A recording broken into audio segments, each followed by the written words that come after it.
Let's welcome Avani to say a few lines about types of families. Hello everyone, this is Avani from third standard in Shishantaniketan English Medium School, Gorinta. Today I am telling about types of family. These are the family trees. Like the branches of a tree, our family members are the branches of a family tree. Parents and their children makes a family. The members of a family live together in a house.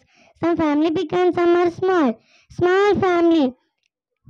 When only parent and the children live together is known as small family. It is also called nuclear family, big family. When grandparents, parents, uncles, aunties and their children live together is known as big family. It is also called joint family, single parent family. Sometimes children stay with only one parent, either a father or a mother.